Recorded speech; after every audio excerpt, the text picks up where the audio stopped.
Hi everyone, Slambo here. Got another contest entry for you today. This one is an entry into Jeff Whitcher's 500 subs contest. He asked us to pick out 5 records from our collection that were kind of the basis of our musical tastes. So I went through my collection of the ones that I still have, and I picked 5 that were important for my musical taste early development. So the first one I'm going to show is the first one that I actually bought. This is an EP of Michael Jackson and Paul McCartney, Say, Say, Say. It's the same track on both sides, but this is really the first one that I bought with my own money. So that's part of why I chose this one, because it's so sentimental value to me, even if it's not very sentimental to other people. That got me into listening more to the Beatles, and of course I had to go with the traditional Beatles record, Sgt. Pepper's.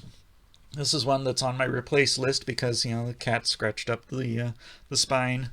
But watching some of the other videos and doing a little bit more research, I'm not too worried about being able to replace that. It's just I haven't gone out and replaced it yet. The next one I want to show is going a little bit older in time in release date, and that's the Best of the Stan Freberg shows.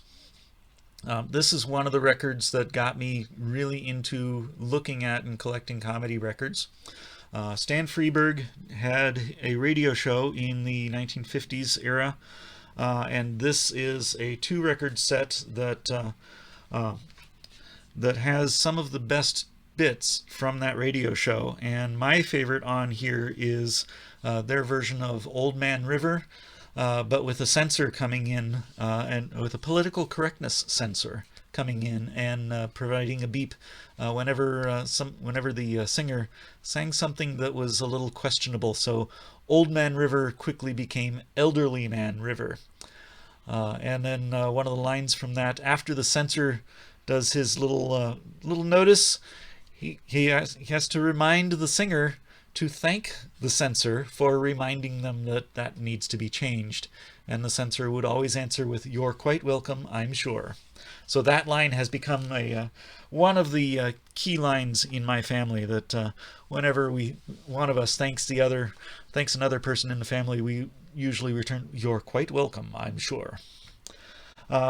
Also along the same era, but a little bit later, Tom Lehrer, and I'm going with An Evening Wasted with Tom Lehrer. This is a live album that has one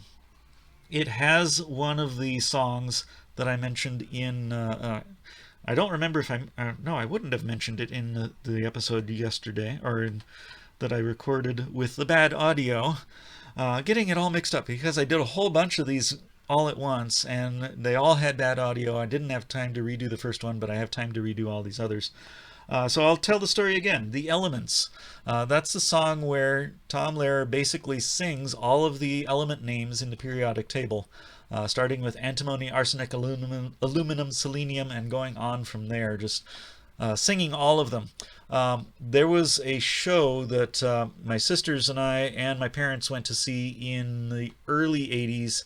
I think it was called Tomfoolery, but it was all Tom Lehrer songs performed by other people, because at that time Tom Lehrer had retired from singing and composing songs.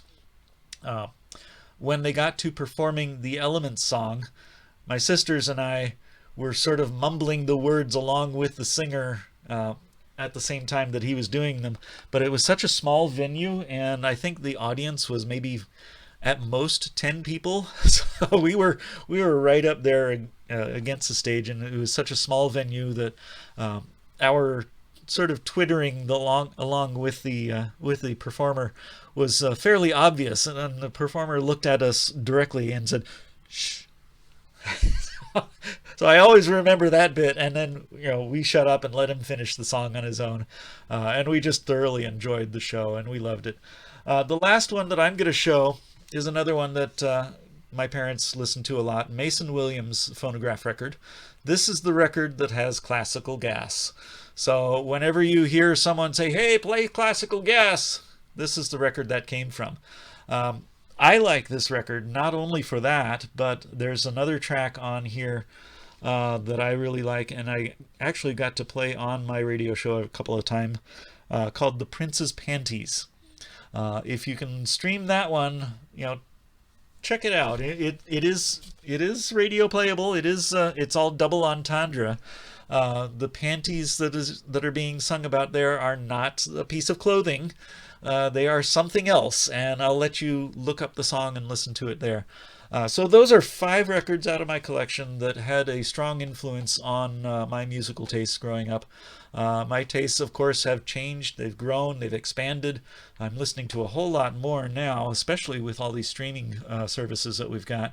There's so much more music to listen to, and I'm discovering new things every day. But those are the 5 records that I pulled out of my collection that were influential in forming my early music tastes. So there's the contest entry. Congratulations, Jeff, on your 1-year anniversary. I hope to get there next year. And congratulations on hitting 500 subs. I love your videos. Have a fun time with them, and it looks like you have fun making them, and I'm glad to be able to watch them with you. That's what I've got today. See you next time.